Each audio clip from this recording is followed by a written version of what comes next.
আপনারা যারা মন্দির ভালোবাসেন একদিনে ঘুরে আসতেই পারেন। অপূর্ব একটি জায়গা, অপূর্ব সুন্দর একটি জায়গা, তোমাদের অবশ্যই ভালো লাগবে। প্রথমেই বলি কিভাবে আসবেন। দমদম থেকে মেট্রো করে নামতে হবে গিরিশ পার্ক। নেমে 1 নম্বর গেট দিয়ে সোজা বেরিয়ে বাঁ দিকে 3-4 মিনিট হাঁটলেই দেখতে পাবেন এই অপূর্ব মন্দিরটি। মন্দিরের বাইরেই ফুল, মালা, তুলসী গাছ, তুলসীর মালা, পুজোর সামগ্রীর অনেক দোকান আছে। পুজো দিতে চাইলে এখানে সব পেয়ে যাবেন। আমি গিয়েছিলাম তখন বিকেল 4টে। বিকেল 4টেতে তখন দরজা খুলে গেছিল মন্দিরের। বিনামূল্যে মন্দিরের গেটের পাশে জুতো রাখতে পারবেন। প্রতিদিন সকালে 5:30 থেকে 11টা ও বিকেল 4টে থেকে রাত 8:30 অবধি মন্দির খোলা থাকে। এই হলো বৈকুণ্ঠনাথ মন্দির বা বৈকুণ্ঠ ধাম। গৌড়পুরাম বা দক্ষিণে স্থাপত্য শৈলীতে তৈরি মন্দিরের যে কাজগুলো সেগুলো অপূর্ব সুন্দর। সাদা শ্বেত পাথরের তৈরি গোটা মন্দিরটা। স্থানীয় লোকেরা, মন্দিরের আশেপাশের লোকেরা অবশ্যই জানেন এই মন্দিরটির কথাটা।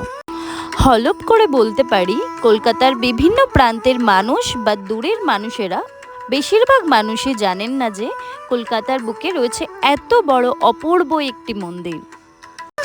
এই মন্দিরটি দক্ষিণ ভারতের স্টাইলের মন্দিরটি। এখানে পুজো দক্ষিণ ভারতের স্টাইলেই হয়।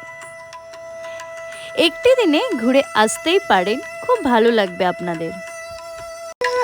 মন্দিরটি তৈরি হয়েছে নিখুঁত নকশা দিয়ে। এত অপূর্ব দেখতে লাগছিল মন্দিরটি, আপনারা না দেখলে বুঝতেই পারবেন না। কথায় আছে ভগবান বিষ্ণুই এখানে বৈকুণ্ঠদেব হিসাবে পূজিত হন। পুজোও হয় এখানে দক্ষিণ ভারতীয় মতে, পূজারীরাও দক্ষিণ ভারতীয়। মন্দিরের গর্ভগৃহে বৈকুণ্ঠদেব, ভূদেবী, শ্রীদেবী, লক্ষ্মী মাতা বিরাজ করছেন নিজ নিজ স্থানে। প্রচুর মানুষ অপেক্ষা করে থাকেন বিকেল 5:30টার আরতি হবে সেটা দেখার জন্য। প্রচুর মানুষও চলে এসেছেন। ঠিক তারই মাঝখানে এনারাও চলে এসেছেন গুটি গুটি পায়ে দুজনে ঘুরতে। খুব ভালো লাগে জানেন এনাদের দেখে। এখনকার ছেড়ে যাওয়ার দিনে এনারা এইভাবে একসাথে পথ চলে এখনো। একটু ছবি তুলে দাও না আমাদের দুজনের, খুব ভালো লাগে ছবি তুলে দিতে ওনাদের। এমন ভালোবাসা অটুট থাকুক আর আপনারা ঘুরে যান। আজকের মতো টাটা।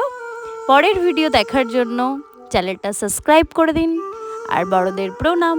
আপনারা ঘুরে যান, মন্দিরটা অসাধারণ, খুব ভালো লাগবে আপনাদের। পরের ভিডিও দেখার জন্য চ্যানেলটি সাবস্ক্রাইব করে দিন আর বড়দের প্রণাম। আজকের মতো টাটা।